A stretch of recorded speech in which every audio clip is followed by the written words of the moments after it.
an thuyền đâu ăn cứ tạt thật cái gì ăn thì còn mắc em đấy thằng mang xin ngoài này vậy 고토시아 그거 한 잔이나 은하서 본 거는 우회가 송바에 우회가 타바 고토시아 비마더 라이자나 기나네 뭐뭐 붕나야 그나요 लोगोसे बिखौ राजाया नायनांगौमोन आरो नाया माखानो गावनि हिनजावदों बा बिसिदोंनो हरसेनि गेजेरावनो खारलांदो आरो बिनि बाय भुल जादों बेखाय आं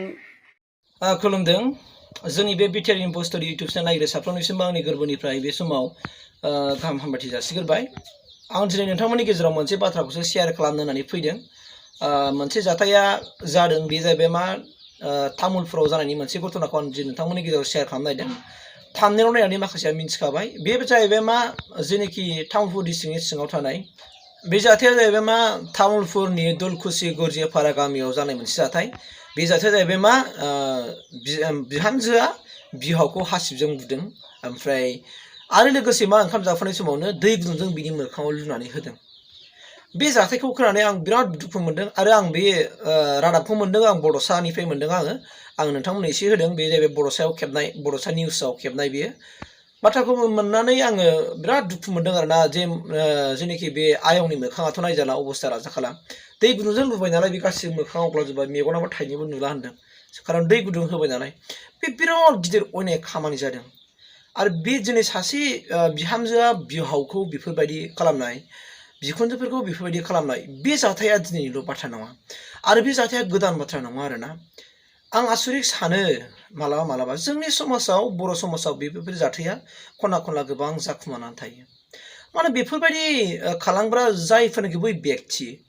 बै व्यक्तिनि खर'आव आंनिबा जेबो गैखाथारा बिथांमोना साना जे नामा दिनै गावबो सानसेदि बिहाव बिखुनजो जाहैगोन नङा होमबा बोरायगोन बुरैगोन गावनि फिसा फिसौआबो मालाबा बिहामजो मोनगोन बिजामादै मोनगोन बे समाव दिनै गावदि होनदों गावनि बिहावा गाज्रि गावनि बिखुनजोआ गाज्रि होननानै दिनै बुंदों बियो गावलाय बेसेबां मोजां गावखौ दांग्रोमदिया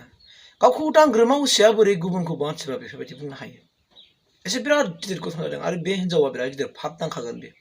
आरो जाय जाथाय जानानै बे जेनेखि सफिला जेनेखि रामसियारि सफिला जेनेखि सरगियारिया गावनि जिउनि फिसायखौ लानानै खारखोमालांबावदों आरो बे जायनाखि बिनि फिसाला गजेन सरगियारि जेनेखि फिसाला नङा होमबा राजु सरगियारि बे सासे व्यक्तिया बे हौवाया बिनि गोसोआव मा दं बिनि मेलेमाव मा दं बे साला बोरै गावनि गासिबो माखासे हिनजावनि खोथाखौ दिनै लाजोबखो बियो गावनि बिफाया दिनै एसे गिदिर अलखद जाबाय मोखाङा दिनै खामग्लाबजोब्बाय मेगना नुला बे समाव दिनै बियो माब्रै बिफाखौ नागारनानै गावनि जोनोमगिरि बिफाखौ होननानै बे थांफानो हाखो बे हिनजावजों बिदि असम्भब बाथ्रा ना दिनै गावनि हिनजावादि गावनि जोनोमगिरि बिमा बिफाखौ बेफोरबायदि खस्थ' होगासिनो दङ बेनि सायाव गाव मानो एसेबो सानदिया गावनि बिसिखौ एसेबो मानो बुंदिया बे जाथाया जोंनि समाजनि थाखाय मालाबाबो गनायजाथाव नङा आरो बेखौ समाजानो आयेननि बेबस्था लानायखौ सास्ति होनांगोन मानोना बेफोरबायदि थासारिया जोंनि गेजेराव सिं जाखुमाबाय थायो जोंनाव ओरैबायदि जायो आरो बेफोरबायदि जाथाया उन्दै बैसोआव हाबा जानायावनो जायो गासिबो उन्दै बैसोआवनो हाबा जानायनि थाखाय बे जाथाया जायो लेखाबो मोजाङै फरायला नलेजबो लारा गिदिर गोलावफोरनि मिथिं दावथिंनि बाथ्राखौबो खोनासंला मोजां बोसोन मोनसेबो खोनासंला गावनिल' गासिबो खोथाखौ सानसै गुबुननिखौ जेबो बाथ्रा सानला बेबायदि सानग्रा बेबायदि व्यक्तिगत सानग्रा बेबायदि व्यक्तिगत सार्थनि मानसिफोराल' बेफोरबायदि खामानिखौ मावनो हायो आरो बेफोरबायदि हिनजावफोरनि थाखायनो सारा हिनजाव माहारियाबो बरनाम जायो दिनै बेबायदि जेनेखि सफिला जेनेखि सरगियारि बे सासे हिनजावा गावनि बोरै बिहाव बिखुनजोखौ बेफोरबायदि आखु दिन्थिनो हायो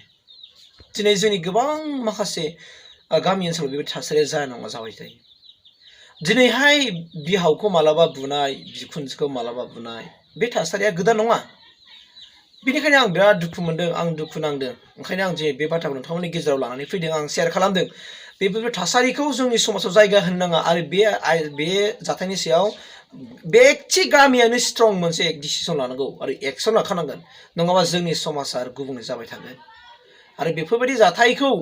नुनानै जुदि जोङो जोंनि समाजाबो जों खाना जानानै थानो नाङा जोंनि समाजा बेखौ हमथारनांगोन आरो बेनि सायाव बेबस्था लाथारनांगोन बोरायबा बुरिबा बयनिबो साननाय हनायफ्रा एसे ल' जालांगोन मालाबा रागा जोंनो ओंखारफ्लाङो गावसिनि गोदोनि मावनाय दानि मावनाय एडजास्ट मोना बेखायनो मालाबा फंसे बुंगोन फंनै बुंगोन बेखौनो दानि रोंद्रायनाय माखासे थाखोनि हिनजावफ्रा बेफोरबायदि आखु दिन्थियो बेनो जोंनि समाजनि बिराद गिदिर खहा बेफोरबायदिबा जोंनि समाजा जौगानाय नङा गावनिल' अं साननानै गावखौनो एक्सपार्टसिन गावनि बिमा बिफानिफ्रायबो गोरोंसिन सानबाय गावनि बिहाव बिखुनजोनिफ्राय गोरोंसिन सानबाय गावनि बिसायनिफ्रायबो गोरोंसिन साननानै बेबायदि खामानिखौ खायसे आइजोफ्रा मावो बुंनायजोंबो मावो आरो बेफोरबायदि आइजोनि थाखायनो दिनै जोंनि आइजो माहारिफ्रा बरनाम थांबाय दा बेफोरनि सायाव आइजोजों आइजोनो मा लालायनांगौ बेखौ राहा लामा लालायनांगौ हौवाफ्रा जादोंबा हौवाफ्रा राहा लामा लालायनांगौ जुदि बेफोरबायदि जाथाया जाफ्लेबाय थानाया आसरित जोंनि थाखाय बियो बिराद दुखु गोनां बाथ्रा आरो आं बुंगोन बे आइजोआ साव मोनखागोन जाय जोनोमगिरि बिमा बिफाखौ अयथासार खालामदों जाय गावनि बिहाव बिखुनजोखौ अयथासार खालामो बेबादि आइजोफ्रा आइबा फिसायानो बिनि फिसायानो जाथों बिहामजोआनो जाथों मालाबाबो इसोरनि नोजोरनिफ्राय बारग'नो हानाय नङा दै नोङो मानसिफोरखौसो मेगन खाथेनो हागौ इसोरखौ खाथेनो हानाय नङा बेयो पाप नों जेरैबाबो नांगोन गोनदो खस्थ' मोनगोन बै समाव नों सानहैगोन नाथाय बे साननाया नोंनि थाखाय खामानि हैनाय नङा बेनिखायनो आं बेखौनो दुखु प्रकाश खालामदों जेन' बेफोर थासारि जानो मोना आरो आं बुंगोन जेनोखि बे तामुलपुर डिस्ट्रिक्टनि थानाय बे जेनोखि गामियाव जादों बे जाथायनि जेनोखि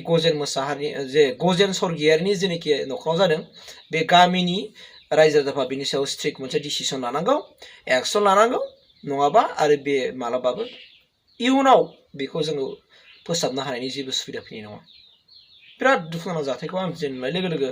बेरेफुंजानि सिखारनानै आङो फेसबुकाव नुदों बे बड'सा निउसावहाय बर' निउसावहाय निउस चेनेलाव नुनानै आं बेखौनो गोसो गाबखांदों बेफोरबायदि जाथाया जायो मारै बिखाजों खालामनो हायो गावखौ मा साननानै लायो आं आसरित मोनो आरोना मालाबाबो बिसोर उनथिं साननानै नाया आरो गावनि रागाखौनो कन्ट्रल खालामनानै लानो हाया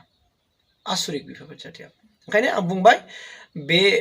आइजोआ जेरैबाबो सास्ति मोनखानांगोन बेनि सायाव गामिया स्ट्रिक्ट मोनसे एक्सन लाखानांगोन आरो बे जेनोखि जाम्बा फिसाय बे जाम्बा फिसायनि सायावबो गामिया स्ट्रिक्ट एक्सन लानांगोन दिनै नायल' जाल' सासेल' फिसाला होननाय बायदि आं खोनादों बे सासेल' फिसाला जानानै दिनै गावनि हिन्जावखौ मानो सामलायनो हादिया बियो मानो आरो दिनै मानो खिथु बे गावनि हिन्जावजों खारफालांखो बियो बे मालाबाबो जाथावना नङा आरो समाजा बेखौ लाय होनो नाङा आं बेखौनो दिनै साफ्रोमबो नायगिरि आरो अनसायगिरि रायजो राजाफोरनो आंनि बे चेनेलनि गेजेरजों आं बे मेसेजखौ हरबाय थेंक इउ